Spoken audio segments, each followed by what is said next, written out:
நீங்க PhonePe, Google Pay, Paytm இதெல்லாம் use பண்ணிட்டு இருக்கீங்க அப்படின்னீங்கன்னா, இல்ல எந்த விதமான யூபிஐ சர்வீசஸ் யூஸ் பண்ணிட்டு இருக்கீங்க அப்படின்னீங்கனாலும், ஆகஸ்ட் 1ஆம் தேதி நாளையில இருந்து வந்து பாத்தீங்கன்னா அந்த யூபிஐல ஒரு சில சேஞ்சஸ்லாம் எடுத்துட்டு வந்திருக்காங்க. அதுல முதல் சேஞ்ச் வந்து என்னன்னு கேட்டீங்கன்னா, நீங்க உங்க பேங்க் அக்கௌண்ட் லிங்க் பண்ணி வச்சிருப்பீங்க. அந்த பேங்க் அக்கௌண்டோட பேங்க் பேலன்ஸை ஒரு நாளைக்கு 50 தடவை தான் செக் பண்ண முடியும்.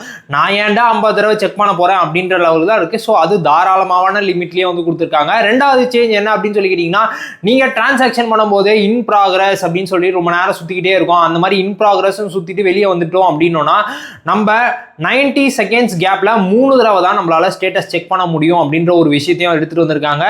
இது கொஞ்சம் கடுப்பான விஷயம் தான். ஏன்னா நிறைய டைம் இந்த மாதிரி இன் ப்ராக்ரஸ்னு போய் மாட்டிக்கும். என்னடா சக்ஸஸ் ஆயிடுச்சா ஃபெயிலியர் ஆயிடுச்சா அப்படின்னு சொல்லி செக் பண்ணணும். அதை வந்து பார்த்தீங்கன்னா சேஞ்ச் வந்து பண்ணியிருக்காங்க.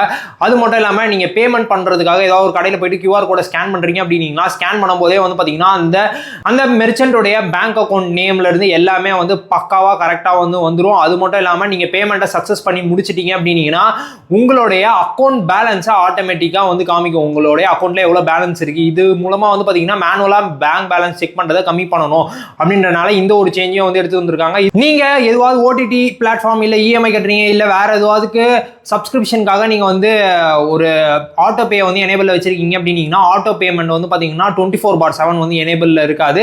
பர்டிகுலராக இந்த நான் பீக் ஹவர்ஸ் இருக்குது பார்த்தீங்களா, இப்போ ஸ்க்ரீனில் தெரியுற இந்த நான் பீக் ஹவர்ஸில் மட்டும்தான் வந்து பார்த்தீங்கன்னா அந்த ஆட்டோ பேமெண்ட்ஸ் எல்லாமே வந்து நடக்கும் அப்படின்ற மாதிரி வந்து சொல்லியிருக்காங்க. பீக் ஹவர்ஸில் ஆட்டோ பேமெண்ட்ஸ்லாம் எதுவும் வேலை செய்யாது அப்படின்ற மாதிரி வந்து சொல்லியிருக்காங்க. இது மட்டும் இல்லாமல் இன்னும் ஒரு சில சேஞ்சஸும் வரப்போகுது அப்படின்ற மாதிரி வந்து சொல்லியிருக்காங்க. அது என்னன்னா, நம்ம இவ்வளோ நாளாக பேமெண்ட் ஏதாவது பண்ணுறோம்னா பின் போட்டு பண்ணுவோம். அந்த பின்னுக்கு பதிலாக நம்மளுடைய ஃபிங்கர் பிரிண்டோ இல்லைனா ஃபேஸ் ஐடியோ வச்சு பேமெண்ட் பண்ற மாதிரி எடுத்துட்டு வர போறாங்க அப்படின்ற மாதிரி வந்து சொல்லியிருக்காங்க.